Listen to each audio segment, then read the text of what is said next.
Ladies and gentlemen, ATDF Everything in That Shelf presentation.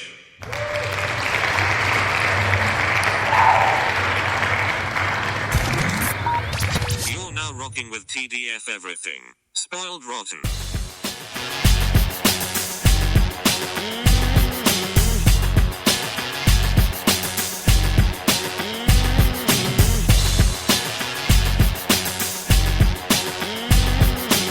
Spoiler alert. Everybody, it's Spoiled Rotten.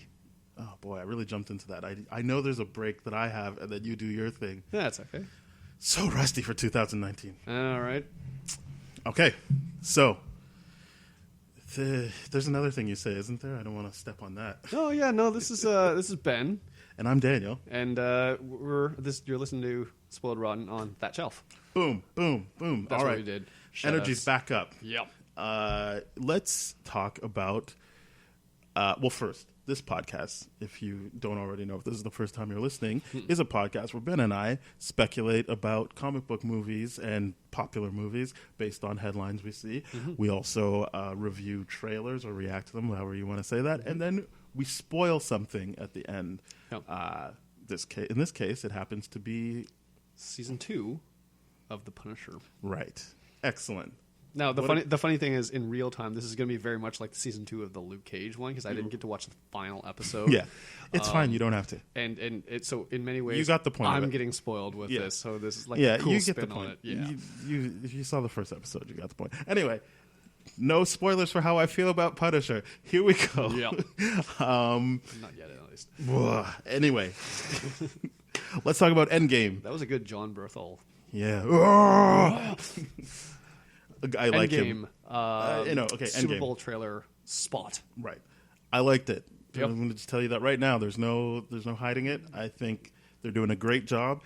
My favorite part is the seething in Captain America when they're like, some people move on, and he's just like, "Ugh." You can't see my face, but just know that I'm doing it exactly the way Chris Evans it's kind does of like it. I forget who that girl is at the Olympics. Yes, someone showed that. I don't It was remember her it name, was but like perfect. yeah, Because she got silver medal instead of gold, I believe it was. I forget who she was, but yeah, it was more like she just really was not impressed with the scores. Yes. I think.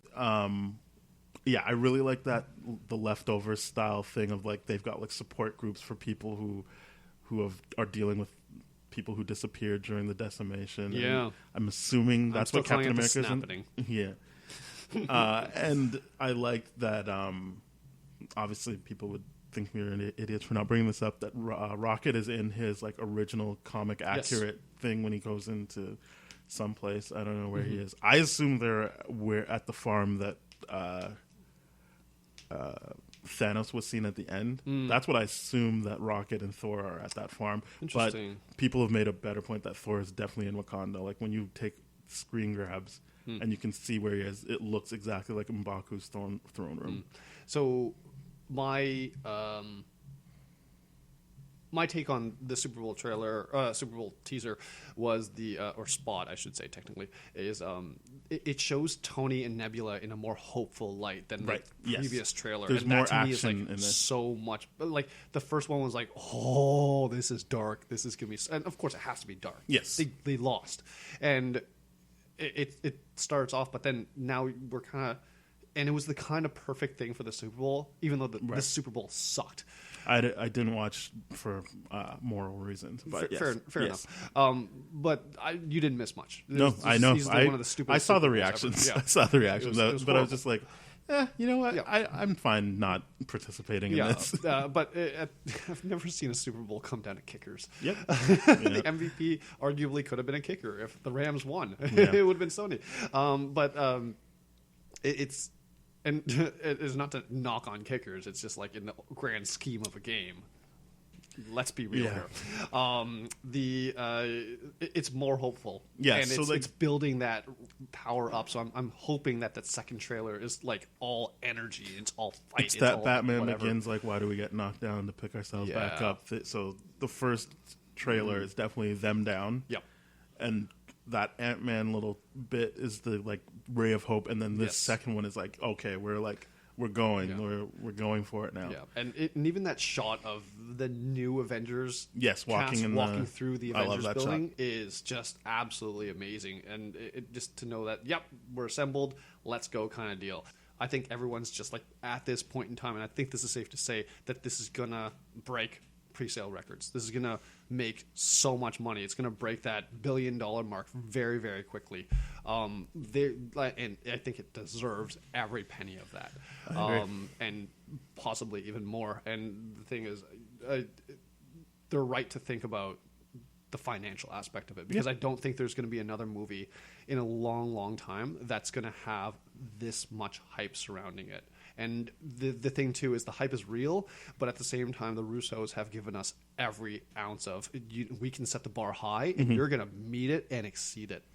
Yeah, I agree. Yep. Let's talk about Birds of Prey. Yeah, because there's not much to say, so we can kind of sandwich it. Mm-hmm. I thought it looked weird.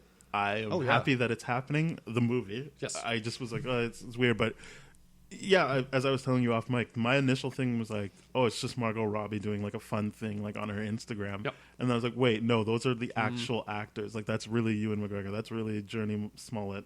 I don't remember her name. And Mary Winstead. Yep. Something. I'm not going to even try to go through those names because and the guy playing Mr. Zaz. Yeah, he's in it. That was the thing. So the everyone. Oh, and the woman playing Cassie. Oh yeah. I don't know why I did it. I'm trying to think, and it looked weird. Anyway, the point is, the orphan that was so weird. in play. So weird. But I liked the screen grabs more than I liked the moving thing, because I'm like, oh, I see what you're doing. Yeah. I see who that is now. Yeah. Like, in fact, I liked the way the orphan. I don't remember her character name, but I thought that was a really cool look for that character. She's got a cast. She looks like she's from the comics. Mm-hmm. I'm not a fan of these like over the top like Harley look though. Everyone's raving about that. It just looks weird. To me, I'm just like, what? At this point, they've already set the stage for it being outrageous because of what they've done with the Joker, especially with the name. Harley I guess already. the name of the movie, because it's like Birds of Prey and the Fantabulous Emancipation of One Harley Quinn. So that I guess that title consistent. Also plays into how she's dressed in that trailer. Yes, to me, it's very, very consistent in the sense where it's setting itself up to be a movie that's. And I think DC's learned about this. It's going to be a fun movie. I think it's not going to take itself too seriously. The things that were very, very interesting to me is, and this was a discussion we briefly had off mic too, right before we started recording. The idea of, did they do all those flashes of all those characters just so people would hit rewatch a few times? Yeah, probably. Grab those screen That was a good grabs point you brought up. Yeah, and up the numbers and up the hype from a social media standpoint. Someone at marketing, I think, was like, hey, if you do this, we'll that's get a always... lot, because there's not a lot you're actually showing people in this. It's just like, oh, it's Harley dancing around being silly, and people are going to want to dissect it. So give them a lot of visuals to dissect, give them a lot of things. Like even people have dissected the whole thing of like her tattoos now. Is that from the set photo though? I don't think it's from this. Maybe, but I don't remember. I'm not saying wrong. I'm just saying I don't remember, because I was going to bring up Puddin is crossed out. On her thing. Yeah, Puddin is crossed out or something like that. And I think it does say H+P, meaning Pamela Isley, aka Poison Ivy. Yep. I guess Poison Ivy starts with P too, but. Because I was hoping Poison Ivy would be in it. I think that's what I was hoping for. I don't think that's what they're doing. Because originally you would go DC Sirens if you're doing Harley Quinn on a team. Like you would do Catwoman and Poison Ivy and Harley. But it doesn't matter. To be honest, that's something I would kind of love for them to explore a little bit on camera, whether or not they're actually going to do it. Well, if they're giving Harley like her own corner of the universe, then there's room for that to happen later. Yeah. It just depends on whether or not they're going to push that envelope a little bit more. I think they're happy to have Margot Robbie happy. Oh yeah. So if she wants to do it, it'll happen. I think. At this point, I think everyone's very, very, very in love with Margot Robbie's Harley Quinn. Even though I think they're in love with her more than they're in love with the her interpretation of the character. I 100% agree with Yeah. that. I think there's this like the whole fanboy is like, oh, she's hot. I'm like, yes, but No, you have like, to I mean, argue yes, the she's- inconsistency in the accent was a little bit annoying. Yeah. Like the actress, obviously, no one's taking away from her looks, but she's also like a legitimately great. Like, Oh, she's when fantastic. you see like, I haven't seen the movie yet, but even trailers for like Mary Queen of Scots, you're just like, yeah, that's not. She's not doing Harley Quinn there, like, No. or like Or when you Wolf see of her in Wall I, Street or anything, like, when you see her in I, Tonya versus Wolf of Wall Street, Oh like, God, I loved her in I, Tonya. yeah, like she can act like She that. can definitely act, for She's sure. like Alicia Vikander that way, where it's like, yeah. yes, you can be like, oh, she's so pretty, but you would also be like, no, like this person knows Got what they're depth. doing. Like when I was watching Bullying Girl, was it the Bullying Girl? The one where The with Bowling Eddie Redmayne and Alicia oh, you're talking about Vikander. the Danish girl? The Danish Girl, that's what it was. When I saw her there, I was like, oh man. At first, in the first like act of the movie, I'm like, this is gonna be so annoying. And then she switches, and you're like, what happened there? That was really cool. And yeah, it was just. So yeah, I think Margot Robbie, like they're gonna try and keep her happy. So if she wants to I keep agree. doing these movies, they will keep doing them. Because the So thing, yeah, so I guess my takeaway is, unlike Endgame, the footage didn't really do much for me, but the stills, I was like, well, all right, I'm interested. I'm leaning in now. yeah, I think what they've done there, and this is my biggest issue with it too, is just like, have you guys set yourself up for another? You're starting a marketing campaign this early out. You guys just started production. Yeah. You gotta get people back on board. Yeah. I think that obviously we haven't talked about, but the fact that Aquaman made it to $1 billion, you don't get there without that kind of like. Remember, we were talking about Aquaman for a long time. Yes, we were. And So I that's- think yeah. I think if one thing, they know what they're doing that way. I think you're right from the perspective of Batman versus Superman. It was the hyped. highest grossing DC film, or not DC, No, DCEU film. Yeah, Aquaman, not Yeah, So, Aquaman. but the thing is, But they were pushing that for quite. They were like, pushing hey, it for you know, such a like long time. our things are doing well. Like our test screenings are doing well. Like Yeah. like it looks really cool. And like people were just like, I gotta go. Like my parents went to go see it. Like my mom likes Jason Momoa, but like my dad was just like, meh. and then finally, we Hobbs gotta and move Shaw. on to Hobbs and Shaw. Now that trailer is It's a weird trailer. I'll say that. you weird. Yeah, it's Interesting. weirdly paced and put together. Don't get me wrong. There's a bunch of cool things in it. Oh yeah. I'm gonna watch the movie. Obviously. Oh yeah. I just I don't even know, like, and I don't mean what the story of the movie is, but usually a trailer has a story, and I don't know what the story of that trailer is. Like, it starts off with a character they don't explain whatsoever, being like, the mission is compromised. Then it just switches focus to like, Hobbs and Shaw need to capture Idris Elba. And what was the point of that woman at the beginning? The character I'm talking about, I don't remember her name. I don't think she's introduced to us yet.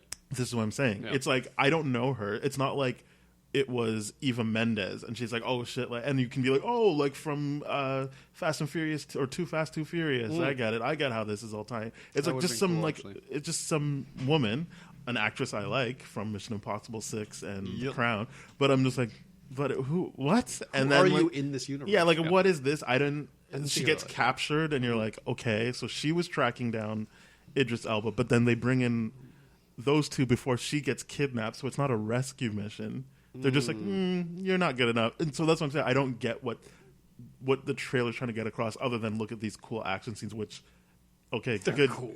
job, well done. They're so cool. Those are cool action scenes, Yeah. and I want to see the movie. Yeah. It was just, I can't deny that it's a weird trailer. I didn't think about it like that. I thought about it just like, and maybe I was just distracted by the razzle dazzle of the fun and the hilarity of that trailer. Yeah, it's a really fun. It's a really fun trailer. I never broke it down to that degree. I was just like, this is going to be fun. It's going to be a really, really fun movie. To see the fact that Idris Elba is a superhuman in this, I'm just like, how are they writing that angle? Like, what are they doing Well, there? they like put bionic stuff in him. He's basically like Bullseye from season 3 of Daredevil. Like they put stuff in him, and now he operates like that. Very cool.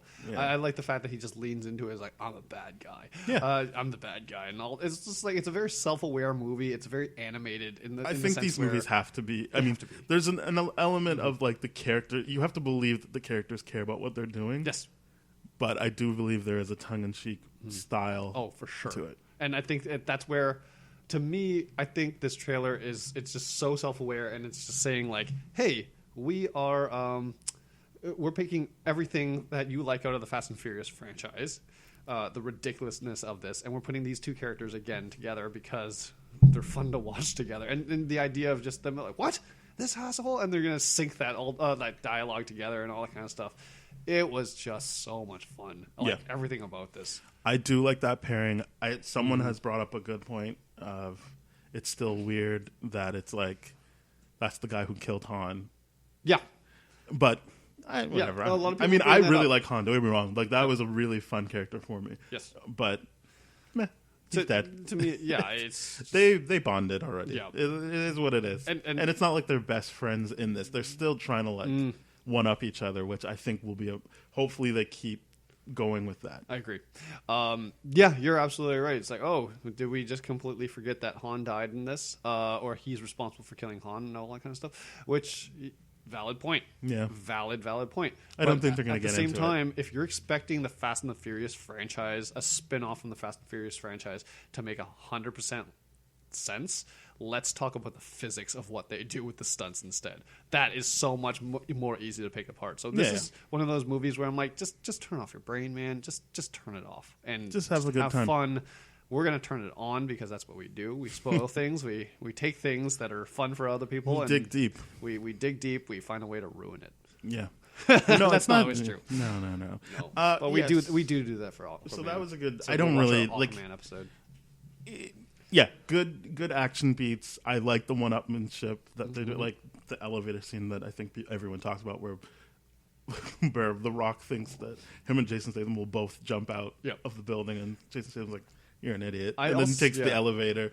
I really like that. My biggest thing is I really liked when Dwayne Johnson says that small dialogue throwback to his WWE days, as The Rock is like, "Yeah, I'm an ice cold can of whoop ass," and everything like that. I'm like, yes, just if you at any point in this movie do a rock bottom. He's done a rock bottom before. He has done it through a table. I think most. Not most. He's done it multiple times though, hasn't he? He like has. a rock bottom, yeah. And I'm like, please do it again. Just do it again. Yeah. It'll be. I want it so bad. I want them to like even look at like their different fighting styles, because Jason Statham, I don't know, I don't remember in these movies if he does more martial arts or like kung fu, karate. I know they're two different martial arts. I just don't know which one he's doing. Yep. It's probably or an if MMA it's style. or if no, but that's what I'm saying. In these movies, it might be MMA style, but he started off doing like Jet Li kung fu movies. Yes, he so did. like he can do that kind of stuff, and like it would be cool if they like played those like in their one-upsmanship, if they're fighting off bad guys, like they try to like impress each other with their different styles. Or something. You know what I would like to do? I would like to see like a throwback to the Lord of the Rings kind of thing, where like Legolas and Gimli, they have like a body count thing, and then Gimli's cool. like Legolas kills like the giant elephant thing, and then Gimli's like, still counts as one. Yeah. Like no matter what. I'm like, I would love to see that kind of thing. Cool. That would be a lot of fun to do in this, and it would work really, really well, I think. So yeah, I don't really have much else to say about. Well, I mean, that. the only I guess final thing is this dissection of this Shazam thing. I mean, it's whatever. No. We're not whatever. I guess the bigger thing to talk about is the Matt Reeves Batman thing, where they're looking Ben young. Affleck's out. Affleck's out. A lot of people are upset about that. I'm upset for Ben Affleck. I'm not upset for me. I don't think I'm upset for Ben Affleck whatsoever. I don't just think feel he like cared about that role. No, he did. That's the thing. Really? Yeah, that's his whole thing. He loves Batman. He only did Daredevil because he thought that's the closest he'd ever get to Batman. He like, I guess I do care. Unlike other actors who are kind of like, whatever, this is a paycheck, or like, yeah, I guess everyone else is doing this. From the beginning of his career, it's been like, I wish I could be Batman. So the fact that he never got a standalone Batman movie, I do feel bad for him, and I do feel like he was like already kind of like he was already like, because it was said, he liked Batman versus Superman. So the fact that everyone else didn't, he was kind of like, oh well, then I don't know like what we're doing here. If this thing that I legitimately liked and what put my all into didn't connect with people, then where are we going with this? And then like, It's not necessarily his fault either. no, that's what I'm saying. And so then he obviously was like, well, then maybe I'm not writing the Batman movie if this isn't what people like. And then the Justice League thing happens. He has to do it twice because they filmed it, then they filmed it again. Yeah. And then I can see him just being like, yeah, I'm done with this. Like, you ruined this for me. You know, that I would, yeah, if you dissect it like that, I feel bad for it. But he still was amazing in Suicide Squad. I don't care what anyone says. That was my favorite awesome. Batman he did. Yeah. Yes, the warehouse scene in Batman vs Superman, but everything he did in Suicide Squad, down to being like, I don't want to fuck you up in front of your daughter. Please, Deadshot, don't do this. I was like, this is the Batman I like. This is cool. Yeah. He did that very, very well. And then the final thing, like, hey, I forgot about that, but yes, that's good too. That's good too. At least he gets time to, like, because I do like Batman versus Amanda Waller. I do like that thing. That she also can put him in his place. So it's like one character where he can't. You never know if he actually can be a step ahead of her. Right. He can just keep up with her. Yep. That's a fun dynamic that they have. Yeah, so I do like that. Yeah. But yeah, so Ben Affleck's out. I know this doesn't surprise me. And again, I wasn't like a big fan of him as Batman, but I was happy to see someone like. Obviously, I love Batman. So like, if an actor is actively like, I love Batman, I want to be Batman, then like, let me like, I might as well see it out.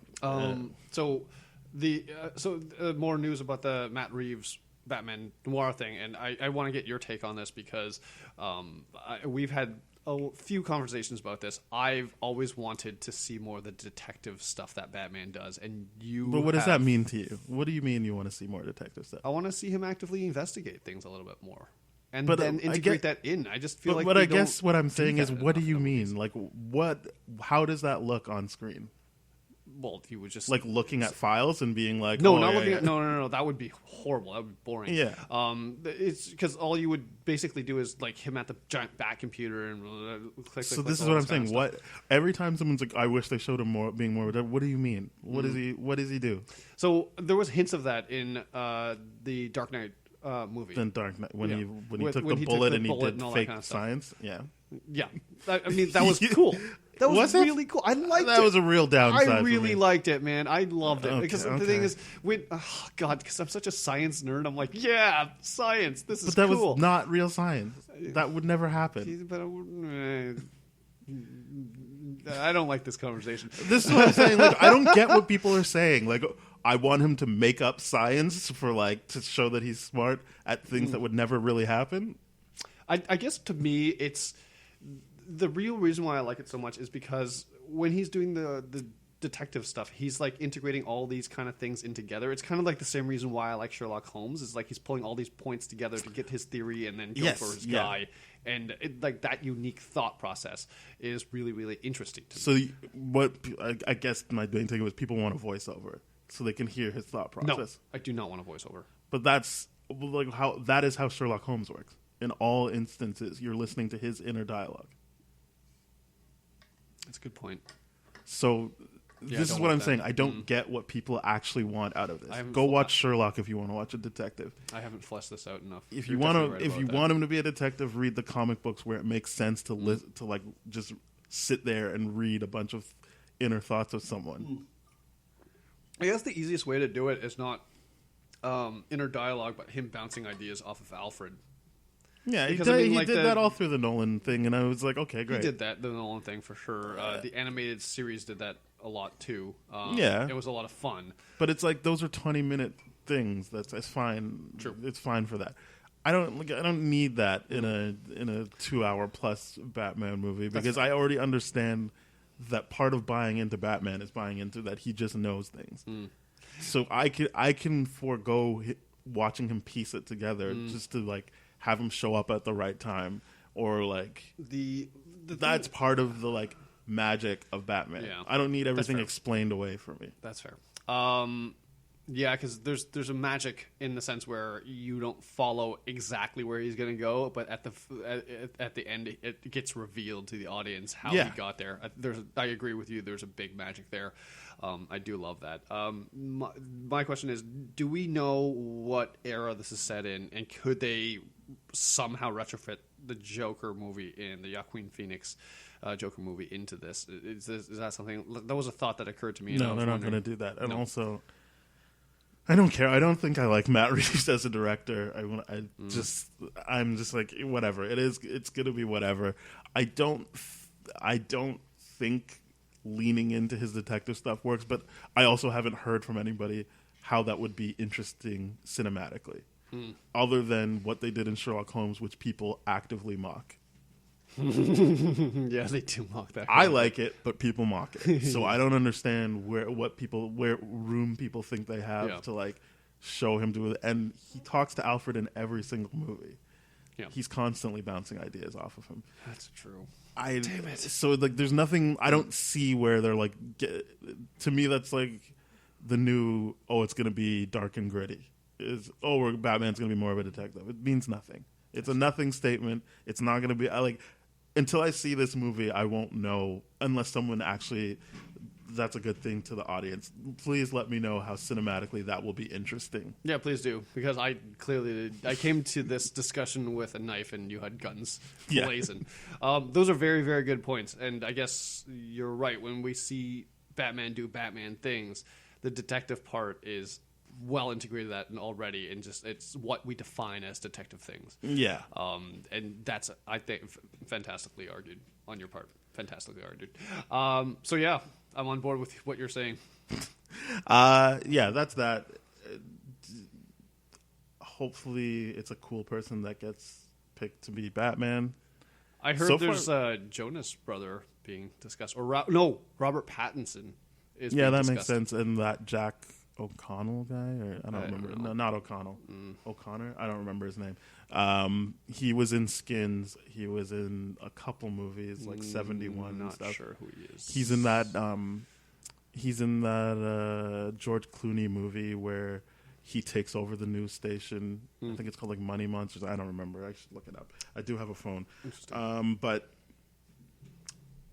those two have been mentioned. But also, I don't know if they've been mentioned so much as the like fan art guy Boss Logic just made a picture of Robert Pattinson as Batman, and people have been like, look who's being considered. Yeah, there's a lot of that speculative stuff, and I guess we're part of the media that adds on to that. His name is Jack O'Connell. Unbroken is his like big movie for American audiences, and he was in 71 because isn't Unbroken directed by Angelina Jolie? Yeah. And then the other movie, which somehow isn't part of his filmography. Sorry to take up time on this. I just want, Money Monster from 2016. It's George Clooney, Julia Roberts, Dominic West. I like him. But yeah, Jack O'Connell plays the main guy who like takes over the station, and he needs it because his wife and him are having hard times. Right. Similar ages. I think he might even be younger than Robert Pattinson.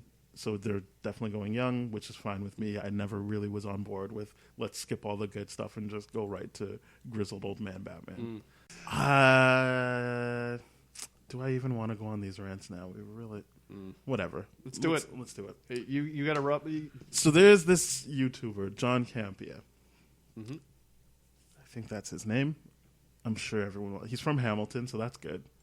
He's in LA now. No, he is a big time. Like he worked for AMC. He's like a big time critic, but he was born in Hamilton, so there's that. I have to respect that element of it. Sure.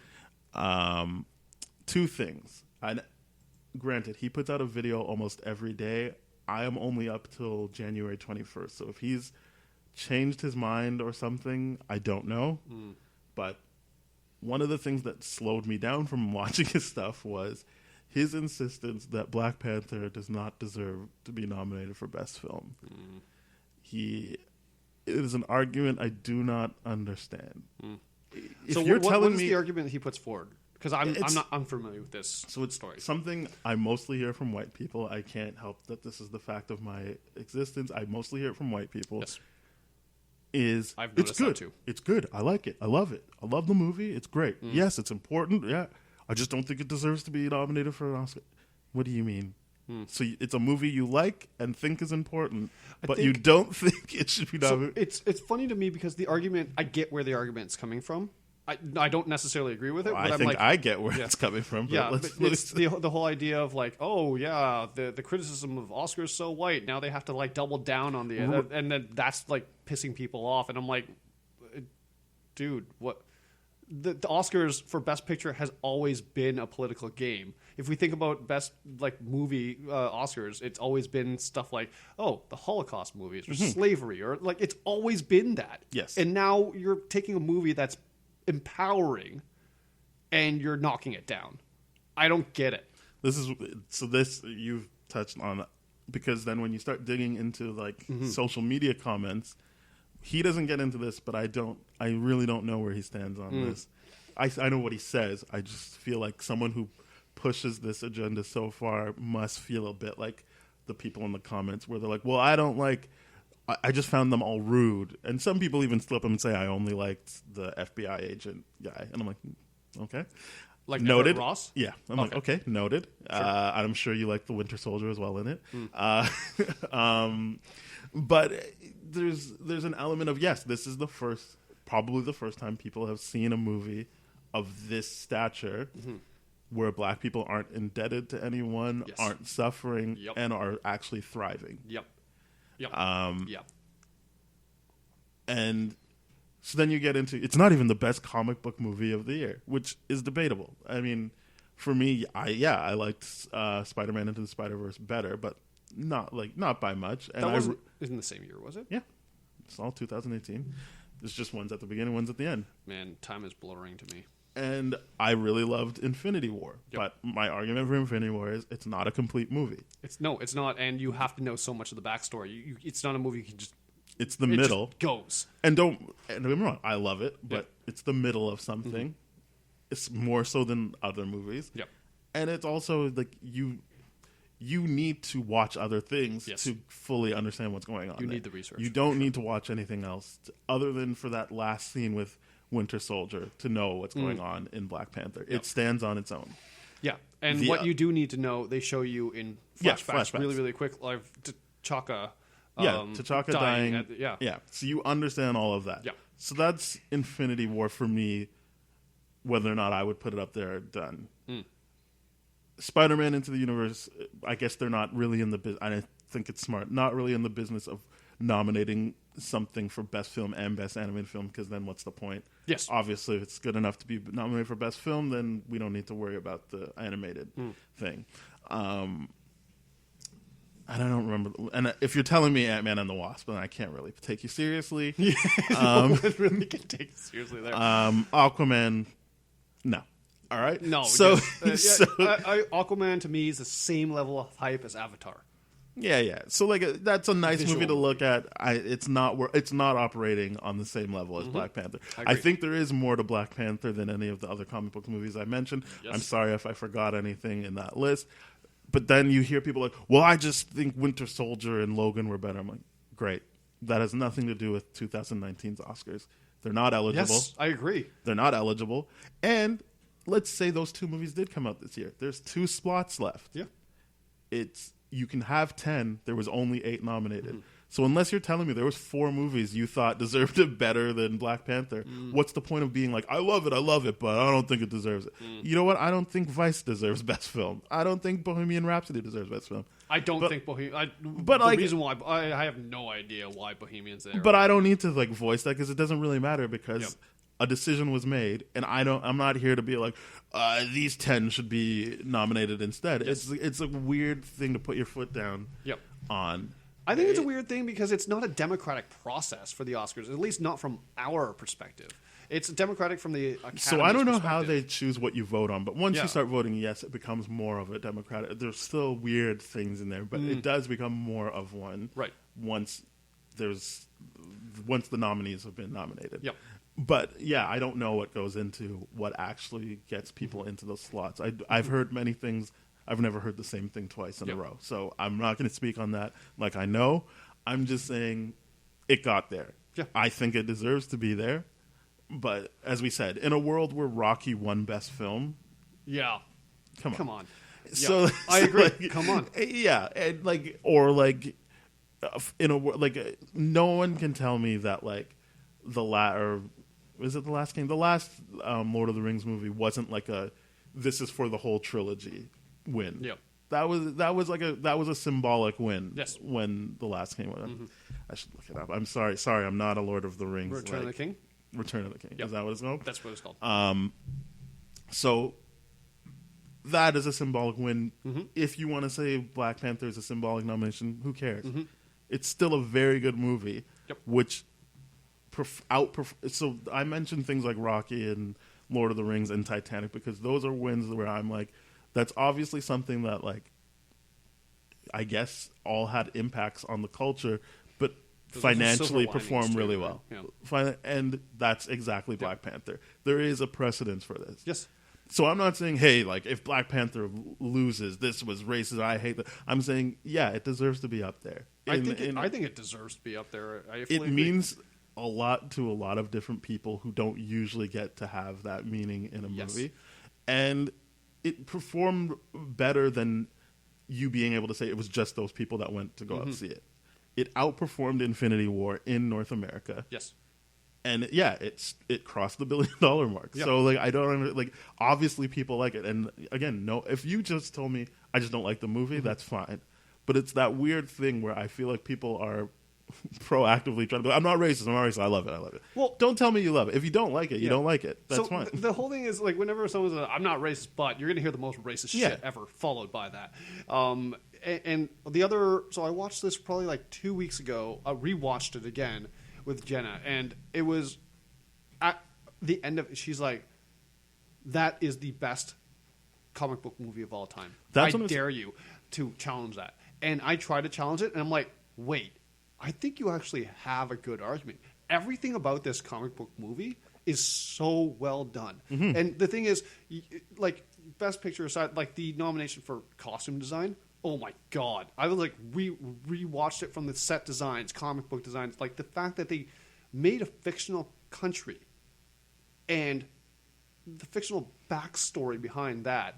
And they integrated the brilliance of them associating tribes with animals so that the racist like undertones. The border tribe is the rhinos, and like obviously the mountain people were the apes. Yeah, and so even then, like the whole racist undertone of the original conception of Ape Man being like, because you were like, I'm really worried about that. Yeah, and they just called him M'Baku. Yeah, and I'm like super worried about just called him M'Baku. They didn't give him, but he was just the leader of the ape tribe or the mountain tribe or whatever it was. It was like that.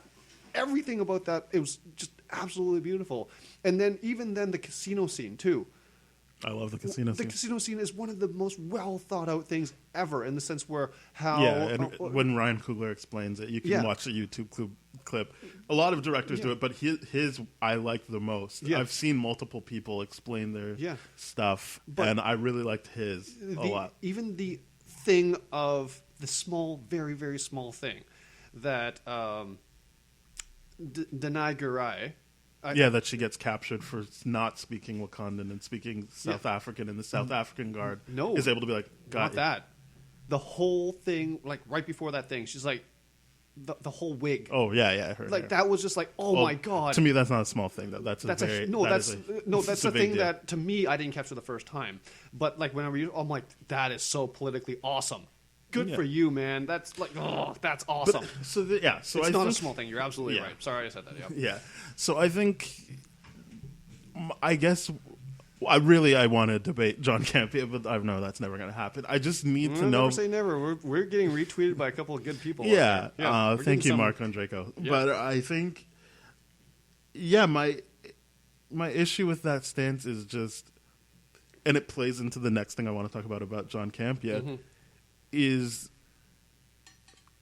you can tell me all you want. Oh, I don't know. I think I do like Infinity War just as much as Black Panther.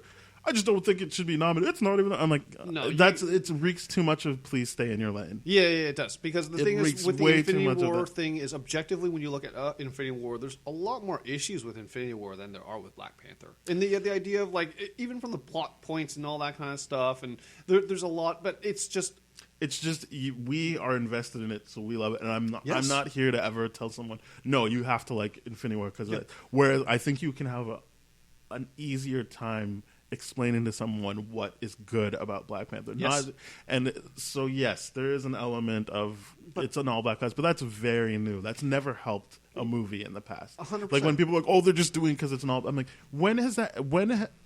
I actually challenged someone, they didn't respond. Which means you got nothing. Yeah. When they were like, oh, it's just because it's an all black. I'm like, name 3 times that's helped a movie. Yep. Moonlight beat La La Land, fine. That was Yep. an all black cast versus a predominantly white cast. But Was La La Land actually that great? I like La La Land. But I it's didn't not. actually see La La I Land. like La La Land. I don't think it's as good as Moonlight, but also I don't need to put it down either. I think it's a good movie. It works for what it needs to do. I think Moonlight, again, is an important movie that speaks to not just black people, but gay people. And that intersectionality helps because then there's the black gay experience. So I think it's doing a little more for resonating with people because then you hear the argument, I don't think it should be based off of sentimentality. I'm like, What should it be based off? Well, then what are we talking about then? Because this is it. What movies are resonating with you, and that involves sentimentality. It's not even that, but the whole point of art is to get an emotion. Yeah. It's to get that. And Black Panther does that very, very well. And I'm sorry it doesn't do that for a huge population of people But obviously that doesn't understand what it actually means for like the population that it does stand for. But we're in a reality where, like, and I'm still dealing with a lot of the ideas that, like, there's very few empowered Asian males. Yeah.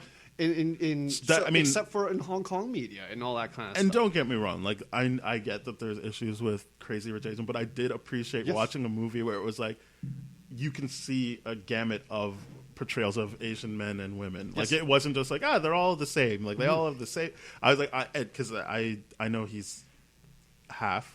That shouldn't take away, but like what is his name? Henry Golding. I don't know. I have not seen Crazy Rich Asians.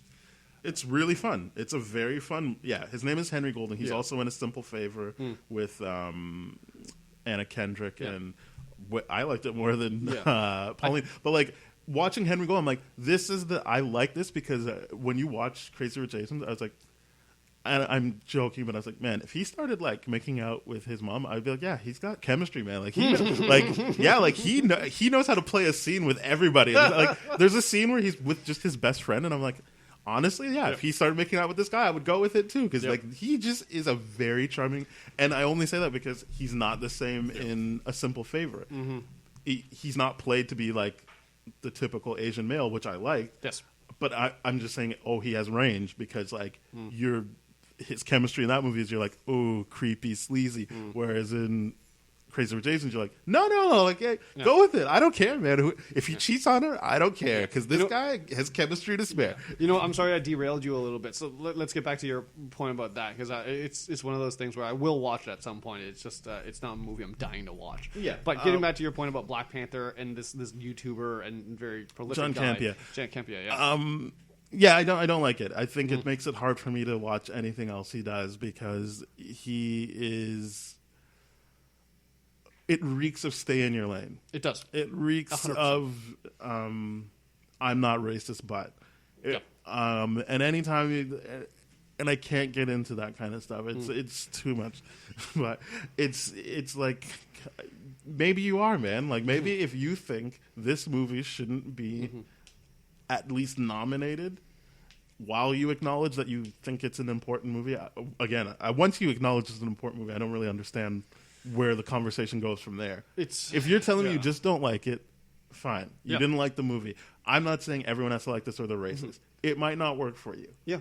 I think this movie not only does, if we remove the race aspect of it, which is hard to remove because it's so I can't with a the John big Campea part of it. thing. No, but the thing too is if we look at this, people that enjoy comic book movies, the one thing that I think this movie does as well that a lot of people don't talk about, this gives people legitimacy behind the comic book world movie, where it was like just constantly being belittled by a lot of people. They're like, oh, it's just a comic book movie. It's not this, it's not this. It's not. If you look at the depth of this movie, you break down the dialogue, you break down the costume design, you break down every element of this movie. No, this was incredible. Absolutely incredible. Yeah. It truly was. It gives legitimacy to this world.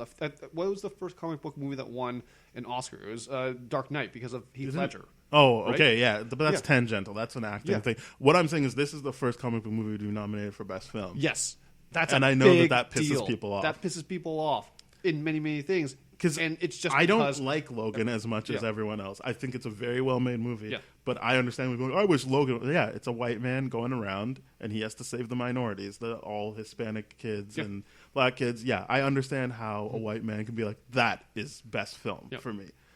So when you're faced with a movie where like it's all black people doing it for themselves and Everett Ross just gets the help. Yep. And He's gets such a small part of it. Yeah, all he gets told what to do by a teenager. Yep. Yeah, I understand why you might not think this is the best movie. Yeah. If that is your thing. If you're telling me no, Logan should, because Logan got nominated for best screenplay, which is a big deal as well. Yes. So it broke down a barrier as well. So don't give me that bullshit about Logan should. It's like it got its respect. Yeah, Don't get me wrong. absolutely. Like that, it got its respect. And the thing too is like that nomination for the best screenplay is good because it helps continue to break down these barriers and be like, maybe I'm not here to be like, oh, I don't know, it's just like, that's a win. If we're part of this comic book community, that's a win. Good. Yeah, I'm glad it got nominated 100%. for at the best very screenplay. minimum. At the very minimum, people have to acknowledge how important that means because it just legitimizes this entire thing. Yeah, that it we've been means doing this we're podcast for like years now, and it legitimizes the critique and the commentary and just like honestly, just get your racist head out of your ass because it is or racist. acknowledge that you're coming from. There's a new. I'm listening to this podcast called the Master Race Debaters MRD Pod. I think it's called Standpoint Theory, and so what's that? In a nutshell, Standpoint Theory posits that you're only like it's hard. Really, what they're getting to is it's hard for certain white people, unless they've been integrated and dealt with things, for them to not see everything as just equal opportunity things. Their standpoint is, for them, everything is equal opportunity. They can do whatever they want. They're free to do whatever they want, make choices, make mistakes, because they don't represent anything. They don't represent an oppressed class. So their view of things is skewed.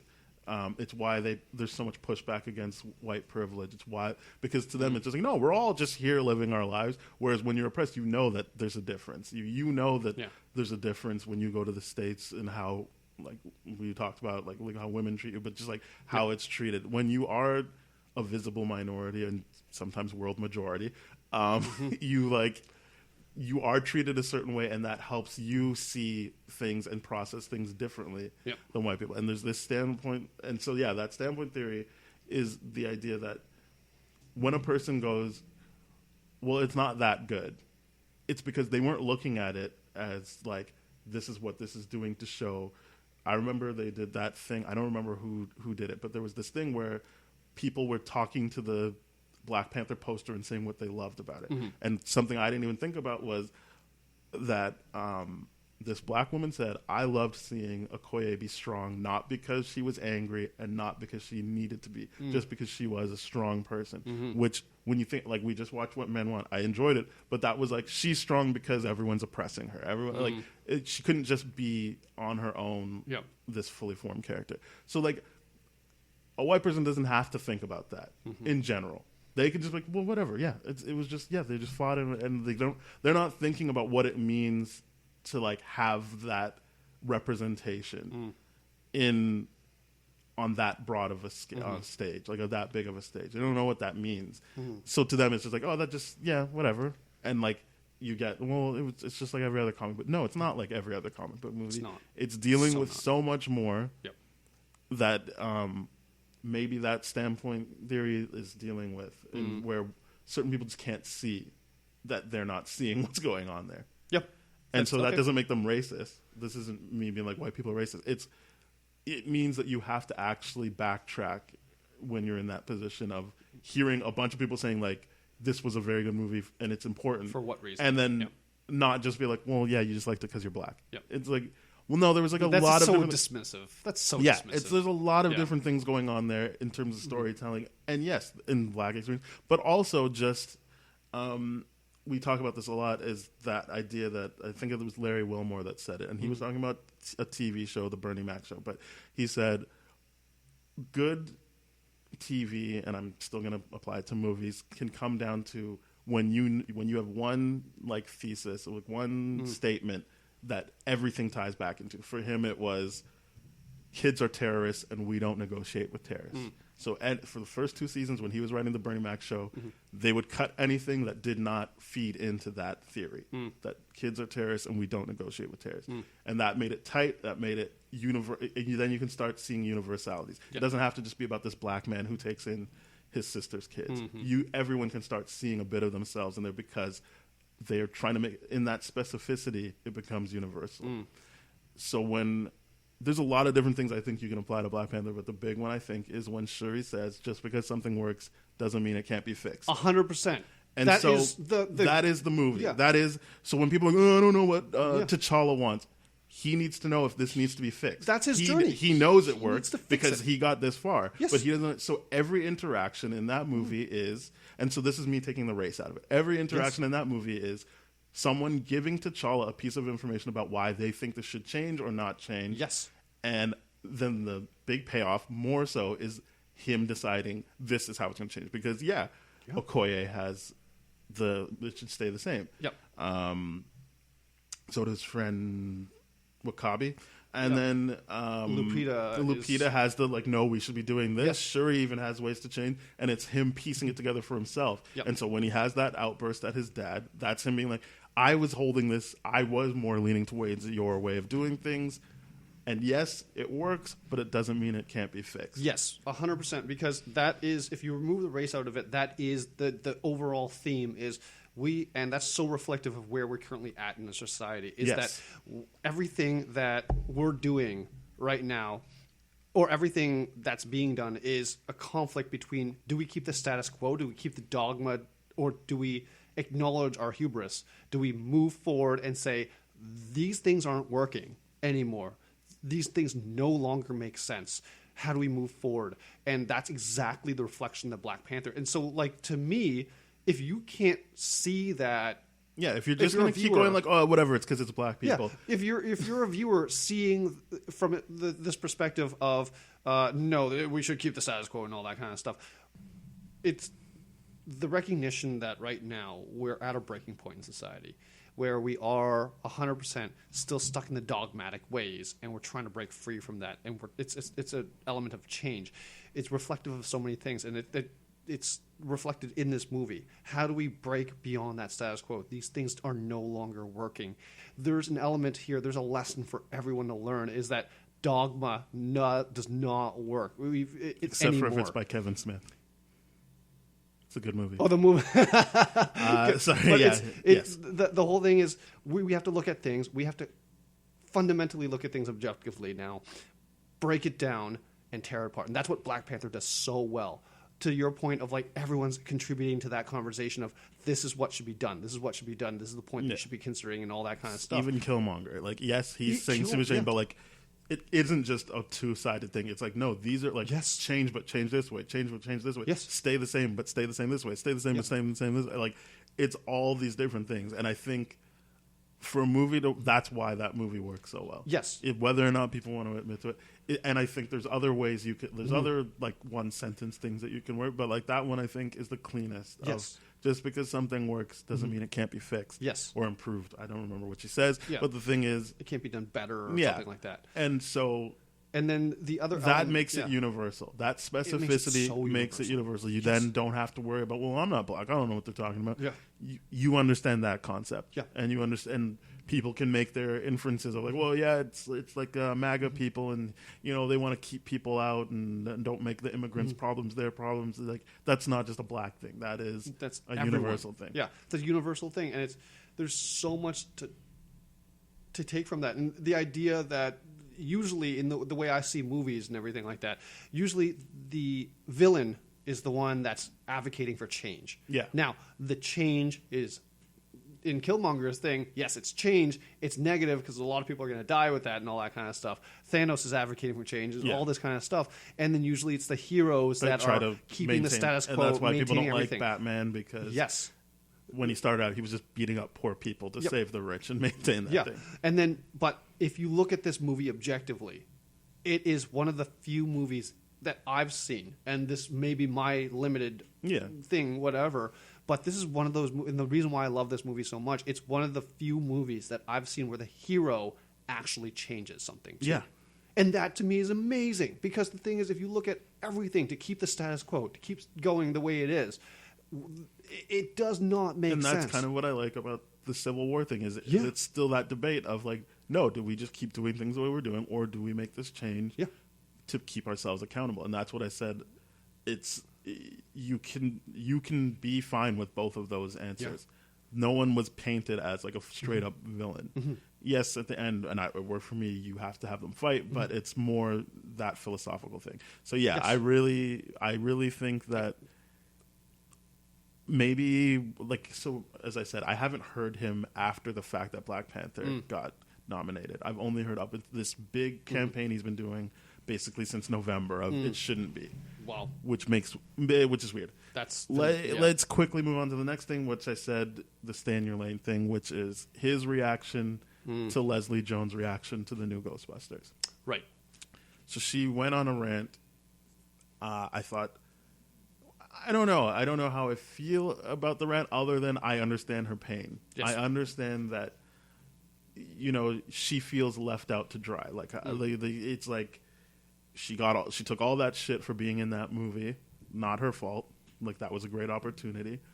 And if I'm being honest, like, yes, I understand that Ghostbusters 84 is a better movie, but like, come on, it's the same concept. It's two SNL people doing their SNL shit, just like this movie was two SNL people doing their SNL shit. And I like Melissa McCarthy, so yeah, I know she's not SNL, but I like Miss McCarthy, so I'm on board with that. But Kate McKinnon and Kristen Wiig are doing the shit you like from SNL. If you don't like that, that's different. But there's not much different to the approach of the movie in terms of letting these people do what they do and know what you like them to do. So in that sense, I don't see the big flaw in the all-female cast one. Yep. It's like, if you don't like their humor, then that's one thing. But I think a lot of this was they don't like that it's all women. Yep. And then in Leslie's case, a woman in black, which, as I was telling you beforehand, was a big thing that they really went after. Yeah. So they unfairly went after her. Yeah. Yep. So the thing is, if you're telling me, oh, it's a money maker for them, since when? Like, well, when's the last time they made money off a movie? And yeah, the movie lost money, and I don't believe that it's all because people were like, no, I'm not going to watch it because it's all women. I mean, it could be. I don't know. Like, it seems people really hate women. Like, they chose Trump over Hillary Clinton. So, like, I don't know. So that's a totally different. Yeah. No, it's not totally different. So, but like, I think. I don't know. I don't believe that's the case. It could be a big factor in it, but like, and I know it couldn't open in China, which is a big place to make money as well, because it deals with the afterlife and bringing people back to life. Yep. So that it didn't have an opportunity to make money there. But the big thing is, I don't think it's a property that people will love again. I think people love that first movie because people don't love the second one. Yep. Or at least I don't think there's many people you can find that love it more than they love the first one. Yep. So even in that instance, it didn't work the second time. Yep. It didn't work this time for whatever reason. And we don't have to get into that, but it didn't work. I just feel like the franchise has run its course. Yeah. It's this thing we always talk about that we come back to, is that surprise element. Yep. My friend Paul said, before Ghostbusters, I don't know if he's right, but I can't, off the top of my head, think of it. Before Ghostbusters, there wasn't a thing like that. Like, that style, that approach to it. It was either deadly serious or deadly funny. This was a mix. This was like, there was like there were fun elements. So they weren't going to be able to surprise you with that again. Yep. The expectations would already be set. You're probably going to fall short of them. Yes. And so this John Campea goes, stay in your lane. Like, the fact is, you lost money.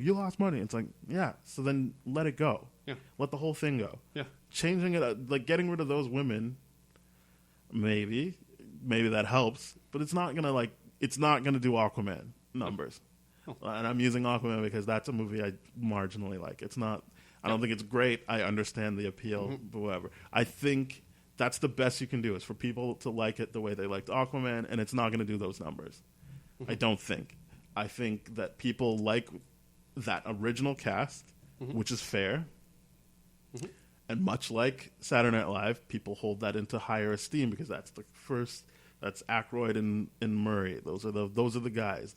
That's the only time SNL has ever been funny, even though SNL has given us people like Will Ferrell. But like, it's this weird thing where like, sure, when that first came out, it was different.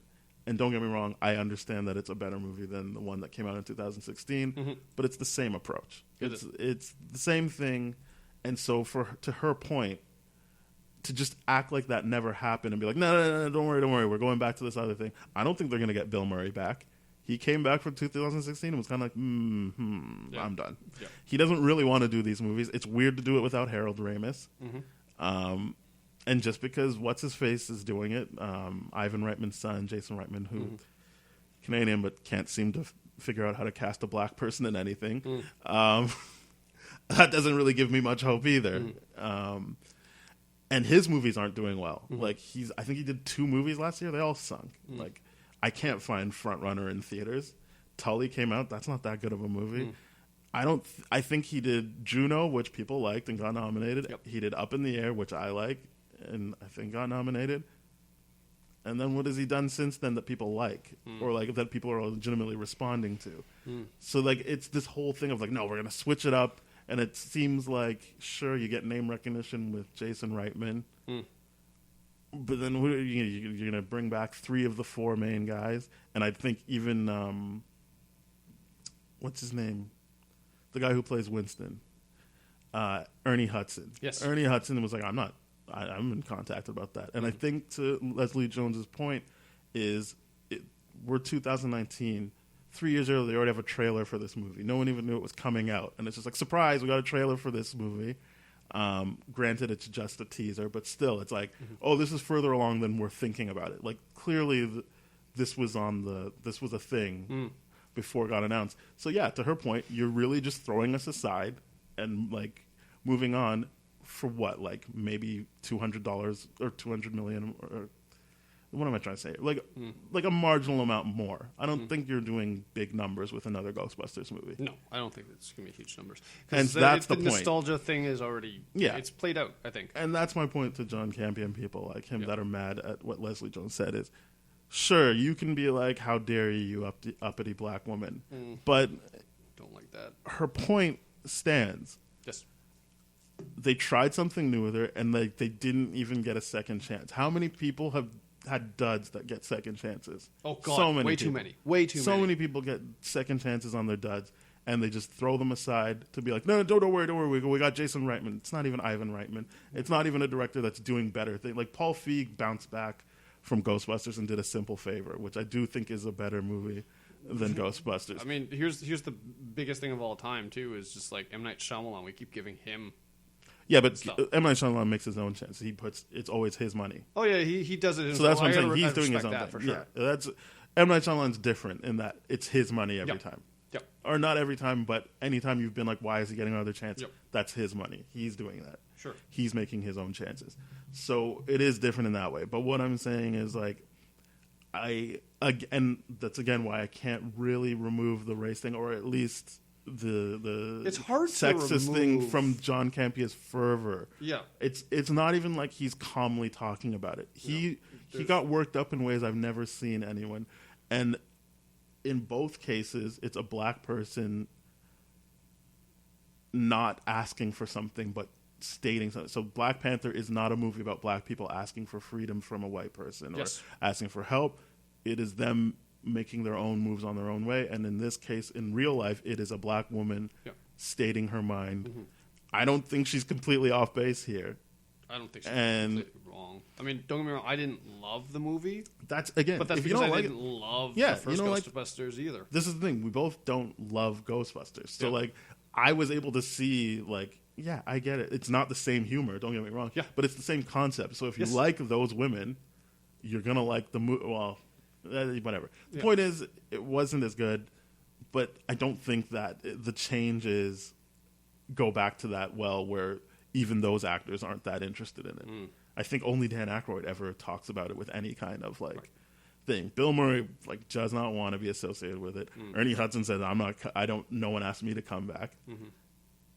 So then, what are we doing here? Yeah. Just another group of people. It's weird. It's hard to not take personally, especially if she got so unfairly attacked. There's no you raised things that I was not aware of.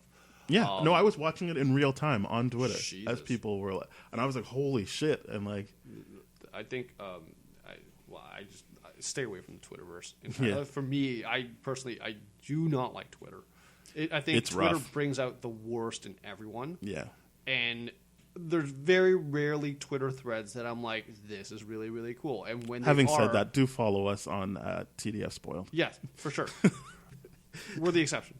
I personally am not a Twitter person. I don't get it. I don't understand, just the same way I don't understand Snapchat. But I feel like I don't know how we got here, because this guy's doing this on YouTube, correct? Yeah, no, he is. This isn't me throwing rocks at some other podcast. This is he is a big deal. I shouldn't say big deal.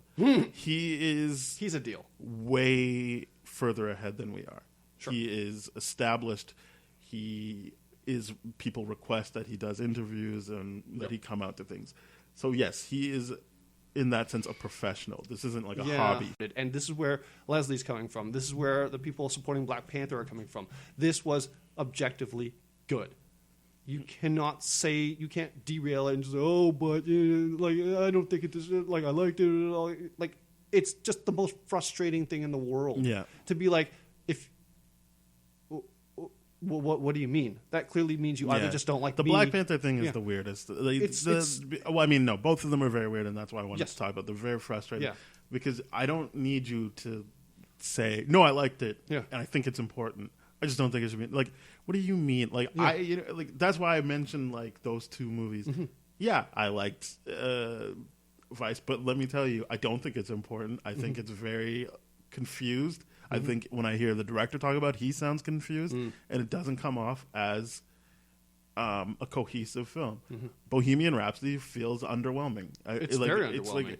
It's fine, but the subject matter very safe. So yeah, so don't So when I say those things, that's what I want to hear from people talking about. Oh, Black Panther doesn't deserve a nomination. I don't need you to just be. No, I loved it. It was great. It's just I don't. No, I don't know. Yeah, actually say things that matter. Back it up. Yeah, back it up with objective. I would rather hear you say I didn't like it, and my assumption is you weren't able to engage with it because you didn't see yourself on the screen. And the difference between people like that and us is we grew up having to look past the visuals. Yep.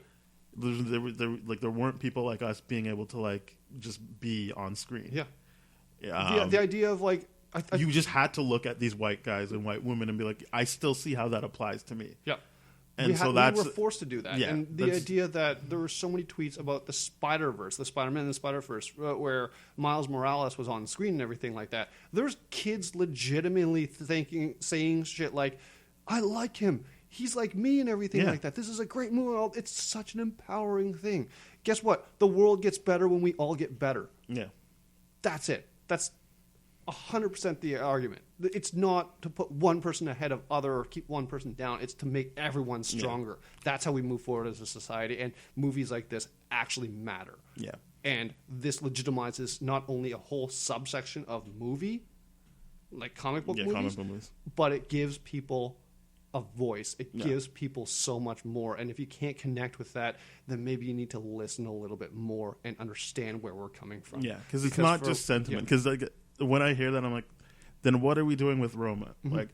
Roma is a technically good movie, but I think what pushes it past just is people being like, that I remember my nanny, or I remember that is the sentimentality of it. That is what resonates with, I hope.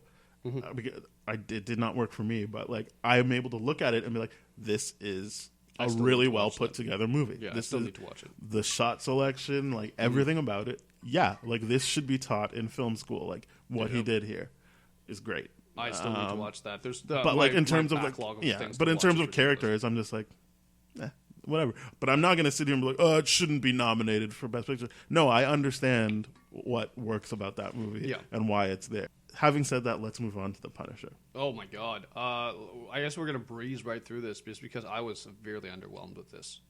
Severely underwhelmed. So here's my thing. The first time we talked about Punisher, the big thing that threw me off was how angry white man it was. Yep.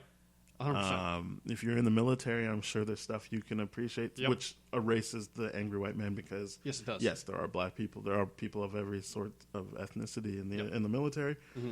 So I think people can connect that way. Unfortunately, I've never been in the military, and I don't. I appreciate that capture they that made nuance. that they made that connection. Yeah, I think there was a Muslim person this time around. Yes.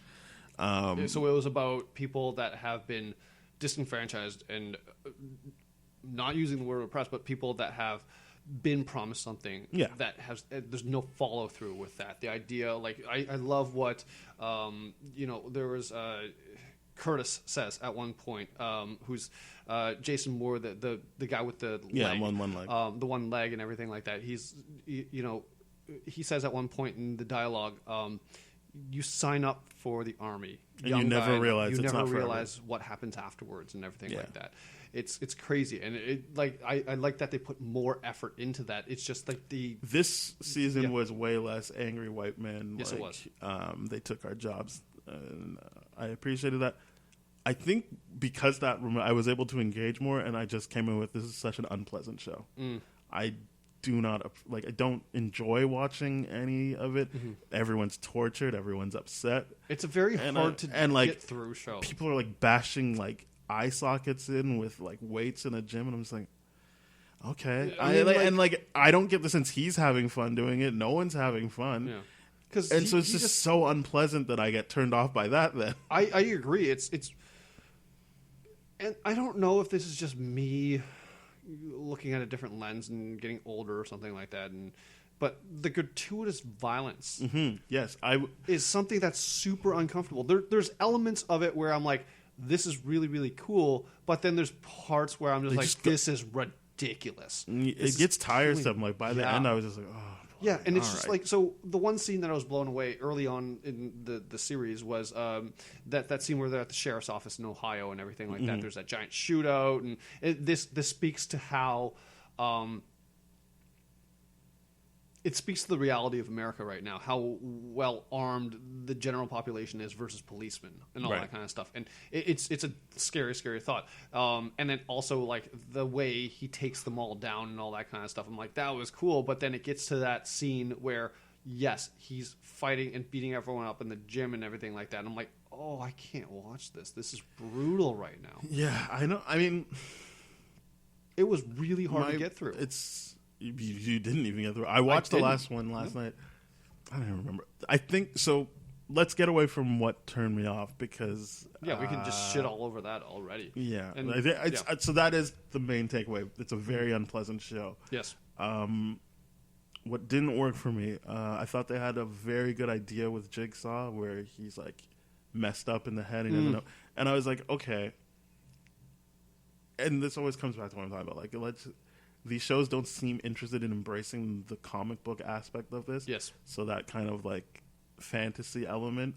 So if we're doing this in a comic book way and like lean into that jumbledness of him and that like he's doing these crimes and he's all jumbled up in his head. If you wanted to do it like a Two-Face thing or whatever, and I think that actor is capable of elevating Two-Face and doing something special. But instead, it's just like, no, this is just really he's fucked up. And I'm like, yeah.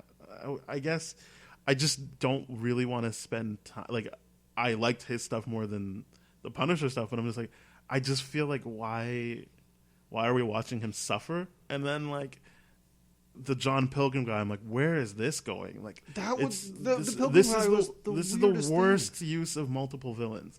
At least in Daredevil season 3, it was like, no, Kingpin and Bullseye are working together, or you see how they're connected.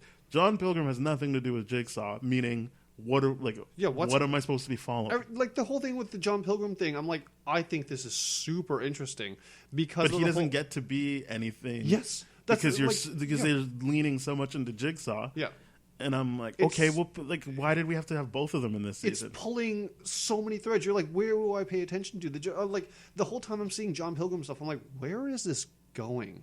Yeah. The entire time, and arguably because I didn't finish the series, I didn't finish the final episode. Then that's 100%. I think he just he gets beat to shit by Punisher, and then he's like, just don't hurt my kids. And then Punisher's like, fine, here you have your kids. But and what then they was killed. his purpose? I don't know. I was so checked out. I'm sorry. I think if they do get a season 3, I don't think we should cover it. I'm so checked out of the show. Yeah, I did not approach this thing. I think with if we're being fair to our audience, I checked out. So I don't have a deep dive on this. I found that I was completely turned off by how dour it was. Yep. And I can't agree. take that much suffering. Yeah, Everyone's suffering in it, and I was like, I can't deal with. So there are complete storylines I do not understand what was going on. Yeah. They kidnapped some like senator who's the son of some people, and I was like, I don't know what's going on there. Yep. Completely checked out of that. It was so incohesive of a series. I'm just like, I'm watching it. I'm like, wait, what's going on here? What's going on? It's pulling at so many different threads where you're like, what the hell? Like the whole season itself was what Jigsaw should have been, like that whole like fragmented thing. It's so fragmented, and the like Jigsaw himself, I'm like, okay, you have this obsession of why he hates you so much, why he wants you dead, and then you find out, and there's literally no empathy towards that. And he's like, no, I'm just gonna breeze past this right away. And then the thing that drove me insane too was Krista Dumont, the therapist or psychotherapist or anything like that. I'm just like, what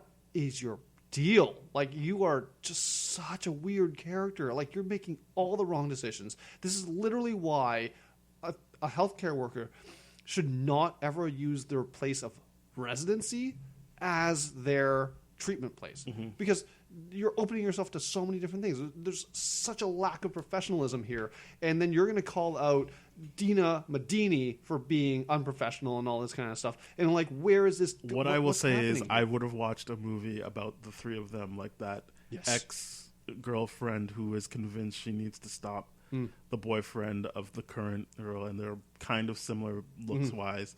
And so all of that was interesting. I don't need that to be a comic book thing. I was like, I'd probably watch a movie. Show of itself, or a movie. I don't know if I would. I wouldn't watch seasons of that, but that could be an interesting movie. Yeah, but TV movie or something. What I liked about the performance of Krista, is that what's her name? The therapist? Yeah. Krista Dumont. She's in Supergirl and completely different. Oh yeah. She's like fun in Supergirl. Why she left, but I liked her character. So I was like, wow, like you're like, I guess you're just a great actor as well. That's a plus. Like to see that you've got that kind of that I believe you as this therapist, and I believe you as Maggie Sawyer. Like on Supergirl. I did not believe her as a therapist. I did not. No, she's a flawed person. That speaks to the writing, and it's just a weird thing. But I'm saying her performance. Her ethics and whatever that's written into it. That's an issue. I'm saying I didn't go like, no, come on. Usually you're so. I was like, no, like this. I had to keep checking. Like, wait, is this the same actress? Like, that's what I'm saying. I bought her performance in this role, as flawed as it is. Yes, fair. Just like I bought her on Super, like, because I kind of was like, oh yeah, whatever. She's on Supergirl. And there's a certain level there, like, of people who aren't like main characters of acting, and to see her do something here and not be like outclassed by anyone, I was like, okay, that's awesome, cool. But yeah, the nothing really came together for me. Nothing. The last episode, as I said, he gets his kids back, like the John Pilgrim guy, even though he definitely should be dead. See, okay, and this is so frustrating to me. Now hearing that John Pilgrim lives. I think. I don't know. Maybe I got it wrong. I'm pretty sure he lives. Oh, my God. I'm pretty sure. The whole thing with, like, Frank going through this season, he's legitimately trying to change in the first whatever. He gets pulled into a bad time, bad place kind of thing. Fair enough. He's like at that bar. He's just like I'm trying to live this new life. I'm this new person and all that kind of stuff. He's literally trying to get beyond that. And then he gets pulled back in. He has to, in order to survive, he embraces it fully and all that kind of stuff. But it's and he let Billy live in the season 1. And I'm like, okay, that was the character development. We're going to strip it away from him right away. And he goes immediately back, like, this is the person I have to be kind of deal. I'm like, so we're literally watching a character repeat the same things over and over. So this and is over what again. we said before they even showed us one trailer before we knew John Barenthal was Punisher. Yeah. He works better in movies because that can be one-off things. To do a series with this, it's not. Because he needs to work as a force of nature. Yep. He can't be someone who questions himself. He's not Batman. He's not Daredevil. Nope. If he questions who he is, he's just sitting around thinking about it. He works so well in Daredevil season 2 because he's like, no, I don't. That courtroom scene where he's like, no, I don't give a fuck. Like, I'm right. I know. Like, I would do it again. Yeah. I am right to kill these people. And when he's telling Daredevil no half measures, that this whole season is him getting back to what we already liked in Daredevil season 2, which is someone who is killing the right people, or he thinks he's killing the right people. Yeah. Whether or not the audience agrees, I happen to agree. Like, I'm like, yeah, you should have just killed. You should have just killed Jigsaw, and maybe you should have just killed John Pilgrim. But like for the last 5 minutes of the last episode, that's who he is. Yeah. He comes in, you think there's going to be this big showdown with him and Jigsaw, and he just boom boom kills Jigsaw. Done. It's over.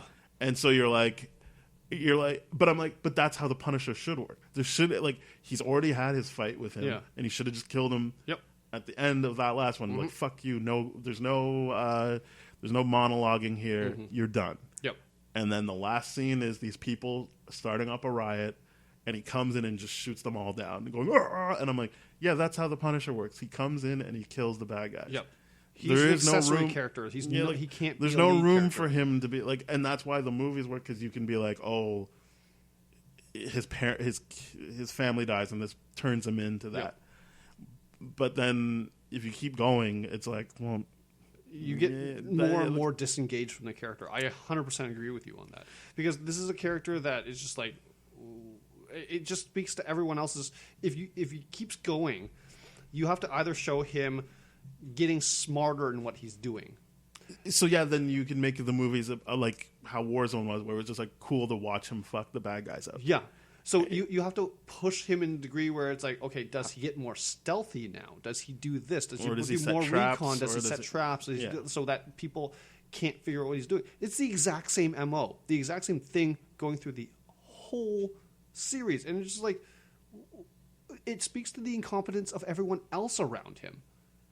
It's just like, you mean you can't get him. You know where you can't get him. Well, that's the thing. I don't think the Punisher's important in this season either. I don't think he is. Yeah, it's about Jigsaw. Yep. And I guess John Pilgrim, which I will have to admit, I completely disengaged with. Yeah. I was just like, I don't know where this is going, and I also the only thing I liked about that angle was like, I like that actor, and I like what he was doing for John Pilgrim, but since he wasn't the main villain, and I was still like, so why are we spending this amount of time with Jigsaw? Which again, it's what I don't like about these shows of like, we spent the whole first season getting to Jigsaw. Yes. And then we spend this season still waiting for him to fully be Jigsaw. Well, he is Jigsaw quite a bit. No, I mean, he like, organizes his army in Valhalla and all that kind of stuff. But this is what I'm saying. Like, you're still building up, and then by the end of it, he's Jigsaw, and then he gets shot and he dies. And then we're building up John Pilgrim. Like, can't any of these people just be who they are from the comics? And let's watch that play out. Yeah. This is a comic, like, or just stop the pretense and like, how many viewers are you really getting by saying this is the Punisher? Yeah. Like, is there that big of a fan base for Punisher that they're all like? I've already read that Daredevil still is tracking higher than Punisher. Yeah. Like 100%. Yeah, so like there is no like name recognition with Punisher that's helping them. I don't think so. You could just tell this story with normal people. Yes, because they're not interested in the comic book elements of this. I agree. They're interested in telling these real life stories, which are very off putting to me and they're super disturbing when you put it that way. Because the thing is, when you make it more comic booky, it's easier to digest. It's much easier to digest because it's like that would never happen. It's just kind of like. Like if he did shit like in Wanted, it's like, what if I told you bullets never fly? You don't have to fly straight. If you do stuff like that where you're physics bending and all that kind of stuff, it makes it so much easier. I'm saying like, or like the Taken model. Of like, this is so ridiculous, but like you're gonna go along with it. It doesn't have to be that you're breaking obviously breaking the rules of science by curving bullets, but like, that is someone who doesn't need like a mask and a costume and everything, but he's just like, you're just like, he's got these skills and he's gonna use them to achieve this one thing over the season. But no, we're getting into like the psychology of Jigsaw, what's going on with, and it's like these are all interesting ideas, but like there's no the payoff. show's called There's no real payoff, and the show's called The Punisher. And that was my critique of like Luke Cage. I'm like, this show should have been called Misty Knight.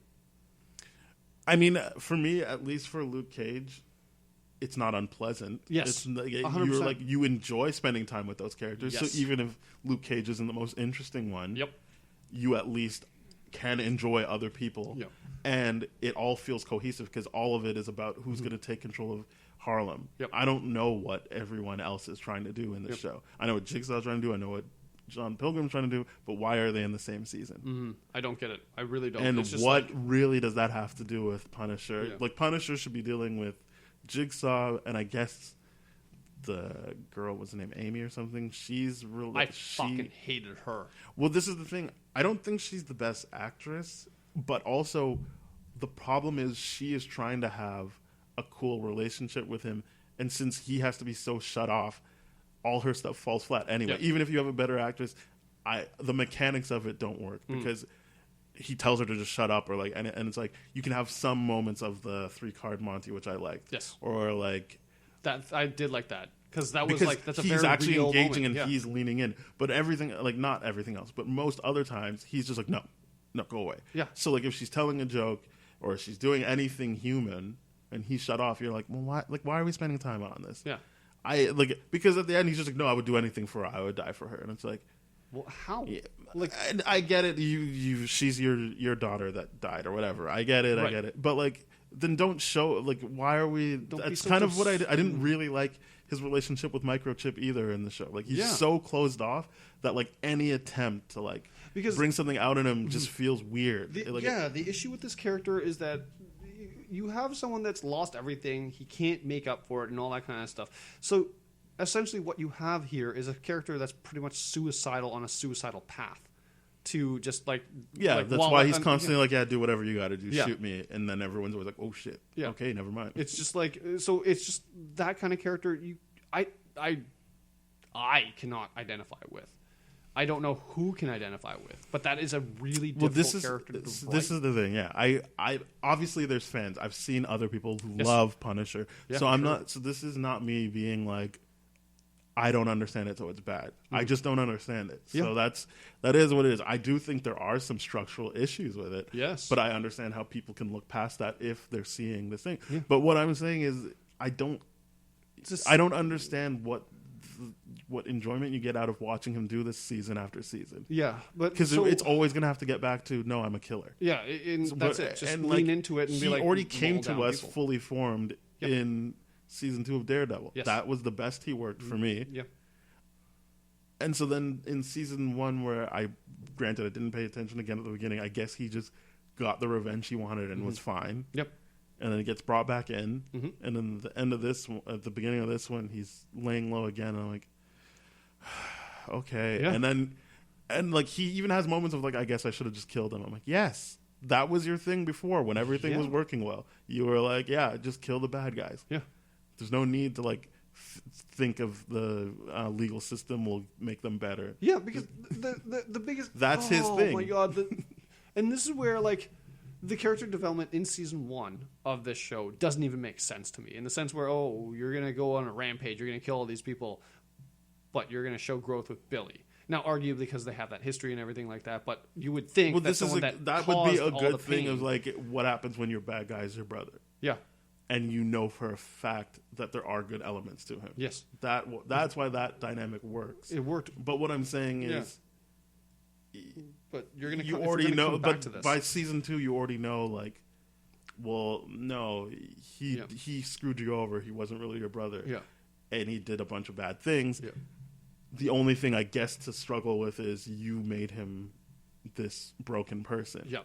But I don't remember them digging into that. I don't think they did. I was just like, the whole thing was like, I need to understand why he hates me so much. I need to understand why he's in my nightmares and all Everything that kind about of stuff. Jigsaw makes sense. I'm Sure. saying about the Punisher is like, where you go with that is that he feels bad about breaking him, Yeah. instead of just killing him like he should have done. Yeah, I agree. That's the only way you can do it. But I at don't. the same time, no, because the whole season you're trying to track him down for the sole purpose of killing him, and then it's just like so. There's no conflict anymore. It's just like, no, you've made a decision already. You don't care what anyone else says. You're dismissive to everyone else. You're just taking this like me against the world standpoints, this murderous rampage. But before you do, you got to make sure this one person's dead, and then you just keep going. You keep going. You keep going, and it's just like.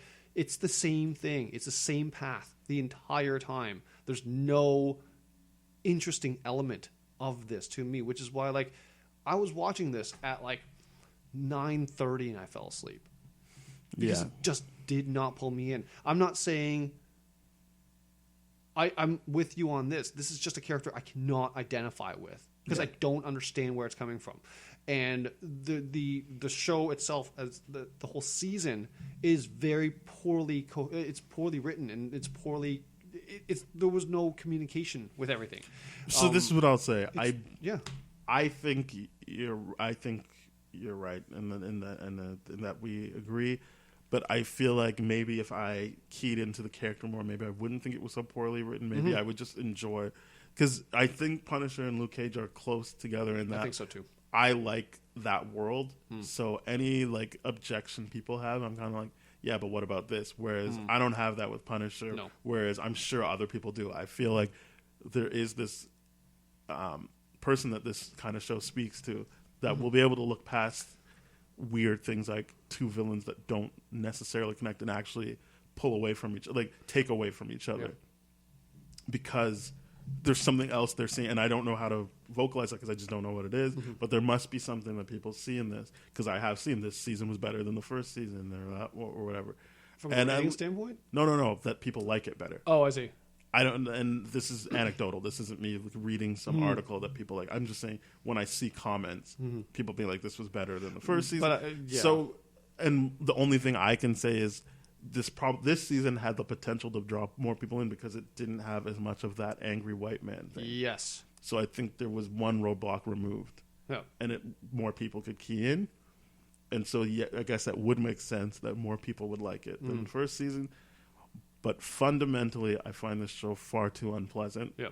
They don't give John Barenthal a fair chance in terms of letting him play moment. Like, I'm really meeting them more than halfway by being like, obviously he sees her as like his second chance at being a father. And they go their separate ways at the end. It's not like he keeps her around. But they don't play that. They just play like when she tried to like, she was like, "Hey, I bet I could take the gun off you," and he fucking like throws it to the ground. I'm like, jeez, like fuck. That was so hard for me to watch. I'm like, what the fuck? Like they got there, but I'm like, what's wrong with you, man? Like, come on. Like, I get that there needs to be like consequence. Like, it was. And there's another moment where even Curtis is like, geez, she's just a kid, and I'm like, yeah, man, like settle down. Like, that to me was just like, okay, so either you're on a suicidal path and you don't care about dying, or you do. And like, it's so conflicting because it's just like, oh, well, I guess you just don't want to die by her or whatever, all this kind of stuff. And it's just like, what the hell is happening here? No, I don't think he's you know what? I think he just contains multitudes in the sense that yes, he is suicidal and he will, like, at the hands of an adult, but I think there is an element of the preservation of his kids who died before they of the innocence of her. I guess. So he wants to keep that. Right. And again, I think I'm meeting them more than halfway by saying that. I agree. But I understand that element. I'm just saying, to me, it doesn't work as a TV show. No. Obviously, I'm wrong. Like, they haven't canceled it yet. We're reviewing this way past. We're reviewing this way past the window that Luke Cage and Daredevil got canceled. Yeah, that's true. But like, that's a very interesting point. So they haven't canceled it. Officially announced the cancellation. And also, of all the shows, this one was probably the safest because he doesn't necessarily ever have to connect to those other four. Karen Page showed up. They could very easily never have her again or have her come back only for that show. They've done a good job on me being like, no, he would never call in Daredevil. They don't like each other. But that seems like a missed opportunity, but fair enough. So to me, I'm just like that. Because I'm like, how much better would it be if Daredevil came instead of your fucking one-leg friend who couldn't pick off anyone when he needed to? Yeah. Or Luke Cage to be like, help me take down this. But did they ever talk? I don't think they ever talked. At least he interacted with Daredevil. Yeah, that's true. Because I'm quickly forgetting about this whole Defenders Yeah. universe that they're building. I think I'm just he like, only ever really interacted with Daredevil. Oh, yeah. And so, to me, I'm Elektra, like, I feel like that would be better if you were the one picking people off with the gun and he's the one fighting. Yeah. But whatever. I guess you don't like him, and even though I feel like these shows should always be mixing, it doesn't matter at this point. Yeah, and they're done. So, and they could very well just keep him going without me ever being like, why doesn't he call in someone else? To me, the biggest issue on this is I wish they picked a different location than New York, because then my biggest challenge with this season is just like, so Murderous Rampage, where does Daredevil fit into this? Where does Luke Cage fit into this? Where does Iron Fist fit into this? Luke Cage is different because I'm not saying like he can't take a train, but he is in Harlem, and they've made a point of being like, yes, he is outside of what they're doing. Yes, and then I get that, but at the same time, when you look at someone like Daredevil, where he's guilted into saving Daredevil, Iron Fist, and Jessica Jones also doesn't want any parts of anything. Yeah. So Daredevil and Iron Fist are the two people who would want to do something. Yeah. And they're right beside whatever is happening, or right in the middle of what's happening. So you're right. I'm just saying, for Luke Cage and Jessica Jones, I understand them not getting involved, even if they knew about it. Even if they knew about it, I could see Luke Cage being like, whatever. I could definitely see Jessica Jones being like, I don't fucking care. I'm not getting paid for this shit. Yeah. I could that's consistent with her character. But then you have people that are like Iron Fist, or you have Daredevil, which are like, no, but you clearly care. Yeah. And you're clearly going to do something. But the fact that there wasn't anything, and just like, what the hell? I don't get this whatsoever. This just, it raises a lot more issues than I thought. It was just, I hated that kid. I hated her so much. It was just like, I don't think she got a fair chance, because a lot of stuff felt sidelined. I don't know how, but just everything felt sidelined. And also her main scene partner, his direction is to just shut her down every time. Yes. So, I understand where they're going, and I would have liked for him to lean into what she was doing, like the 3-card Monty. That's how I know I don't hate the character. Yep. Is that moment is cool. There was 2 scenes where the interaction where I was good, because something when they're at a bus station or an airport or something where I thought they connected as well. I think the part where the part where she defends herself and shoots the guy, when she makes that mistake. When she builds up the courage to actually take it from him. Yeah, I thought that was really, really good and all that kind of stuff. And then she shot the guy and was like, "Oh, I killed him." No, you didn't.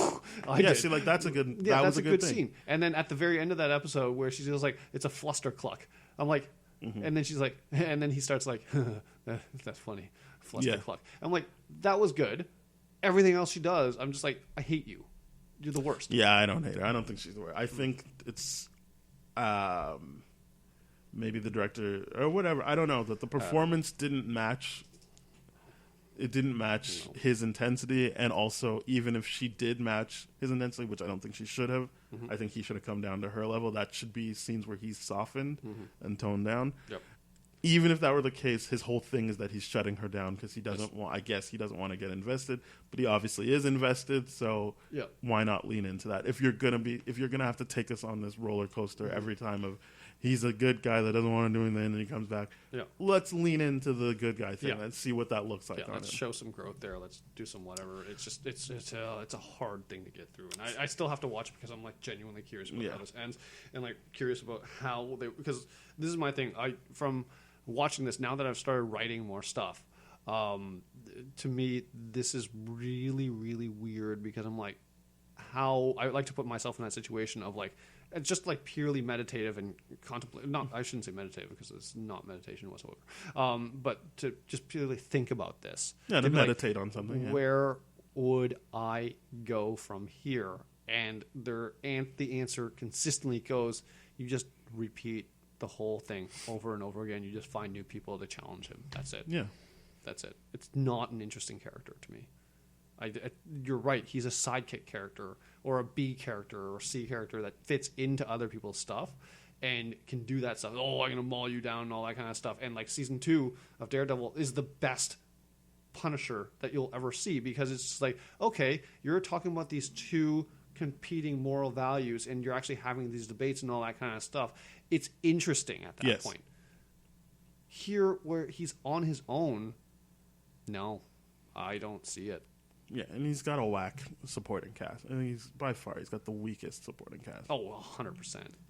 Yeah. Right? Like I don't. Yeah, I 100%. And like, yeah, because I like Colleen. I like Colleen Wing, but I don't like Micro.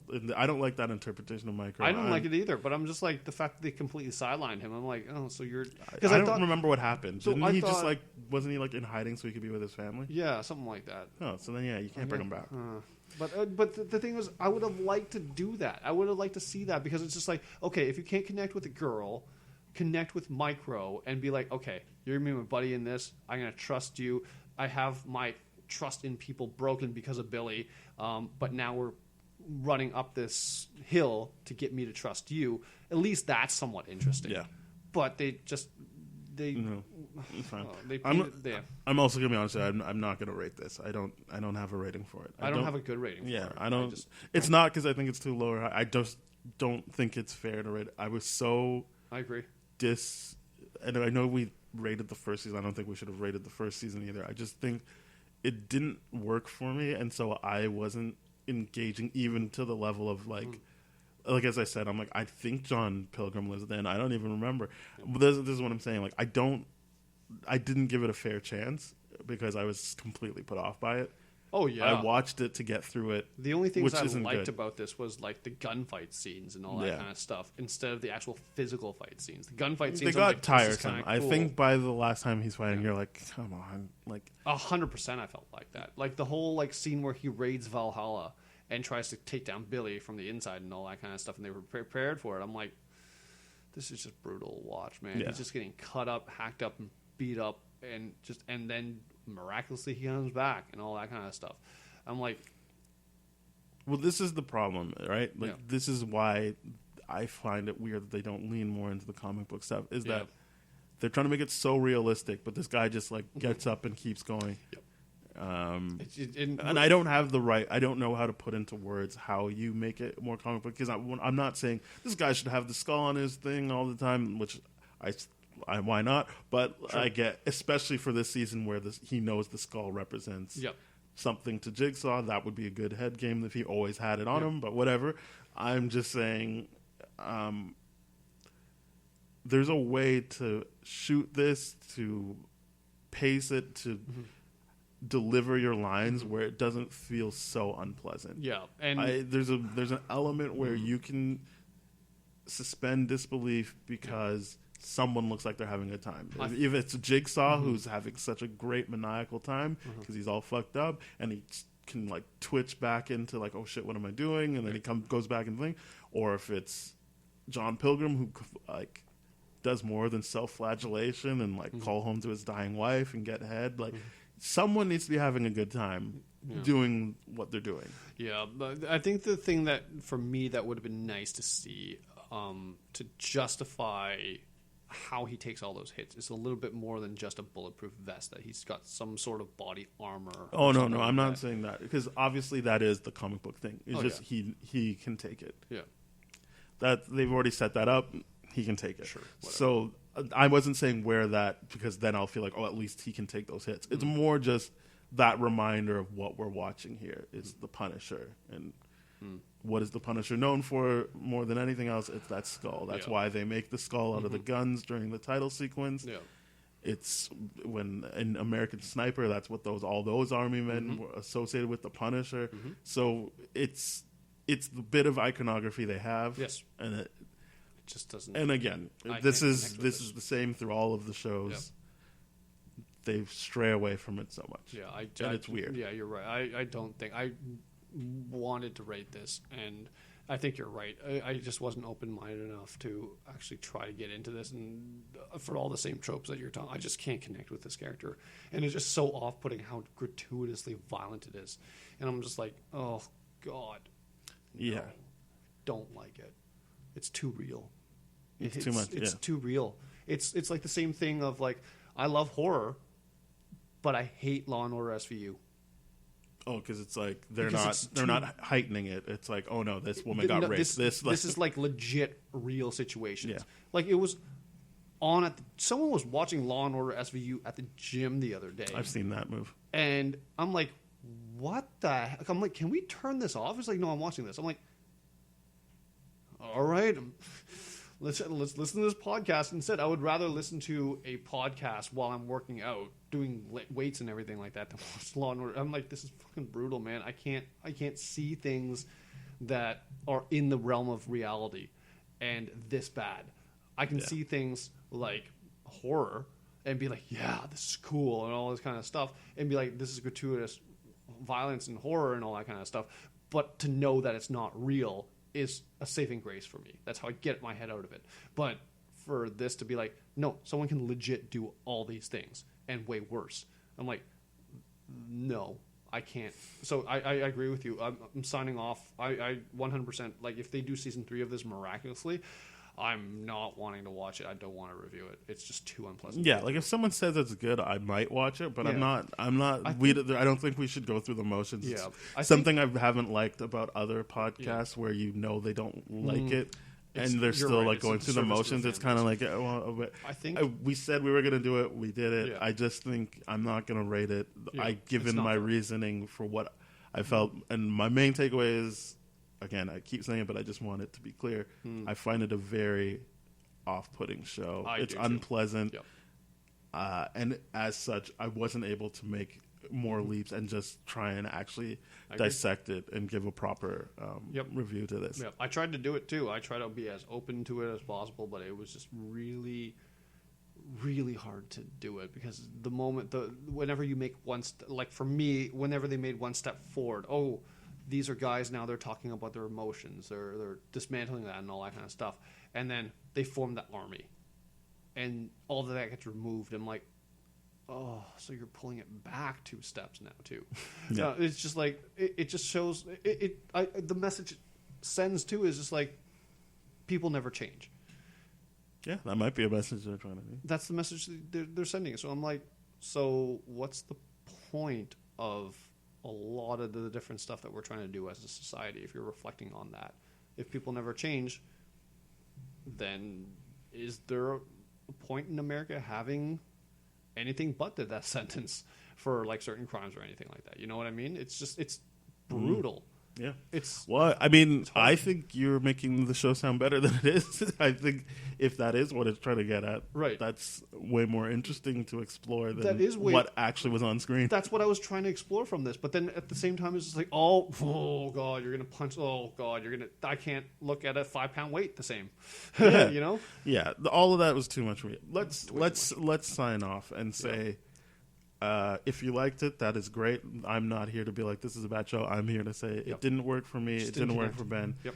And as such, let's not get into the weeds about giving it a rating and trying to justify that. Yeah, I agree. If it worked for you, good. I'm not going to rain on anyone's parade. I'm not going to tell you it was bad. I'm just going to say that I didn't connect with it, and it just didn't work for me. And if I objectively, there's probably things that are really, really good, but at the same time, when you have it delivered in such a way, for me, I can't find those good nuggets. Yeah. So I would love to hear someone deliver that kind of stuff, and for me to look at it differently and all that kind of stuff. But so yeah, if you want to do that, please, we're on Twitter at TDF Spoiled, tdfeverything.com/spoiled rotten for more stuff. You can comment on the thing. You can find our email there. You can find our personal.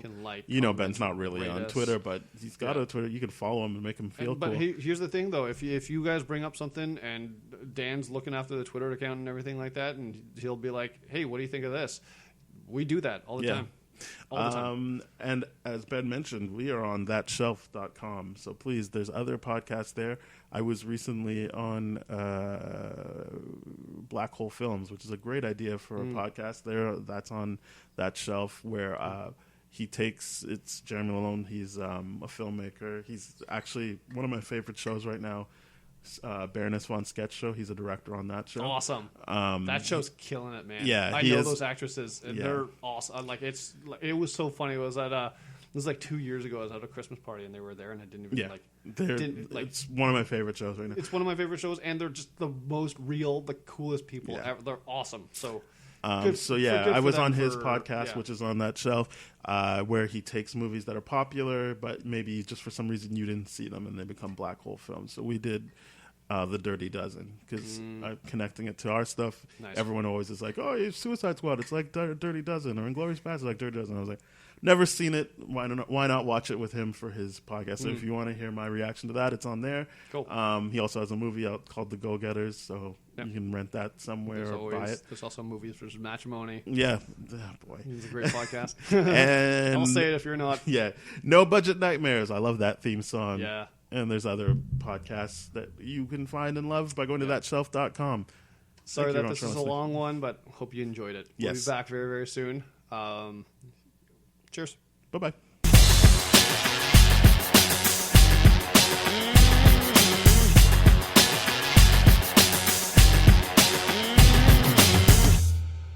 This has been a TDF Everything production, brah.